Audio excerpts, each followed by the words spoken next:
What up, boys, and welcome back to yet another video. So in this series, why are people farming it? My plan is to eventually go through every single dungeon and raid in the game and talk a little bit about why people are farming them in order to make gold, right? And in today's video, we have the Burning Crusade raid Black Temple. So before we take a look at that, once again, massive thank you for all the support on the 0 to 10 million gold guide.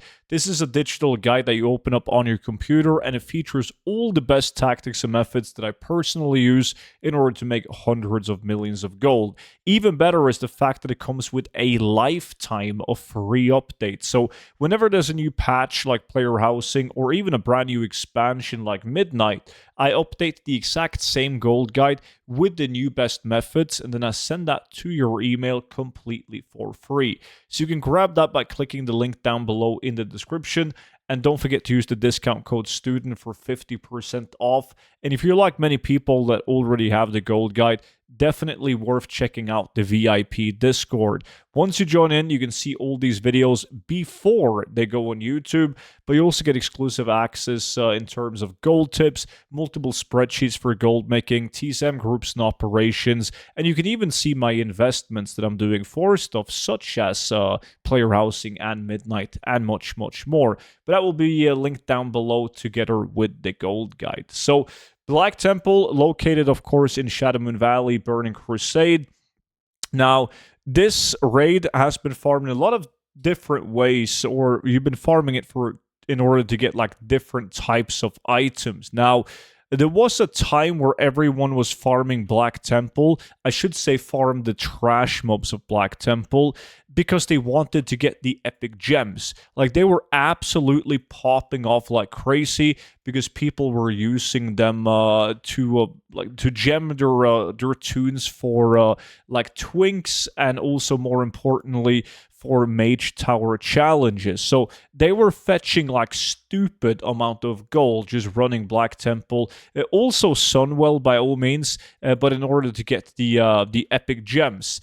That is not something that you really do anymore, as the gems are pretty much worthless, and the meta has shifted on the gems, like which are best and which scales the best. So these epic gems are no longer of interest.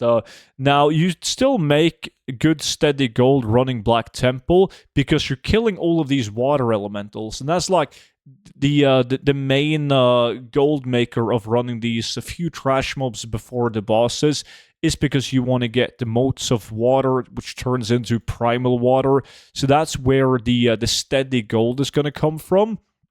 And it really depends on the price. Like before the region-wide auction house, before the region-wide auction house became a thing, like you could make a really, really good amount of steady gold just running Black Temple for the primal water alone. You still can, even with its current price, and primal water might be used or added later on for player housing usage.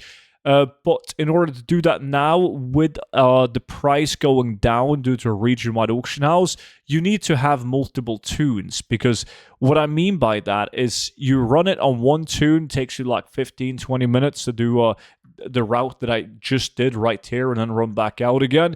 And then you need to log on to a different tune because you're going to be dungeon locked out on this one, running 10 an hour. So you got to log on to a tune that plays in a different realm, and then you can do another 10 runs. And doing that, and you can run it up to 30 plus times an hour for the moat of water. So you can see in this one run, I got 4.1 primal, 720 gold. You also get like 100 gold plus in Not Tied Letter. It's together with that and vendoring the items, you're making like roughly 1,000 gold a run in just materials, which doesn't sound that good if you're only running 10, right? And then you give up after an hour. But if you have multiple tunes on multiple realms, then the gold per hour steady wise isn't that bad. So I do believe that the Black Temple is a better place than a lot of people believe that it is. There's also a couple of items worth posting on the auction house that have a unique appearance, green items like this staff right here. It's the only item in the game with this exact appearance. That's something that would be worth posting. But of course, if you're gonna make like the holy grail, the big boy, and what makes this so fun is that you're combining steady gold with the chance of getting something very valuable.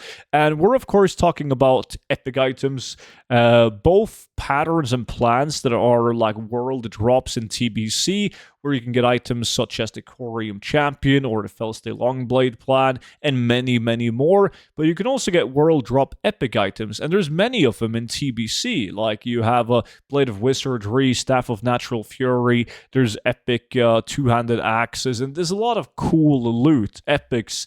But the reason why people are farming Black Temple is because they're getting steady gold through skinning mainly the primal water, couple of green and blue items every now and then they also have a chance at getting those epic BOE items, patterns, and plants. And that's pretty much why people are farming Black Temple for gold. So that's pretty much it for today's video. So thank you all so much for watching. I got a ton of raids and dungeons coming shortly to the channel, so just make sure that you are subscribed to the YouTube channel if you want to see that. And of course, don't forget to check out the 0 to 10 million gold guide alongside with the VIP Discord. But until then, have a good one, and I'll see you all back in at tomorrow's video. Bye-bye.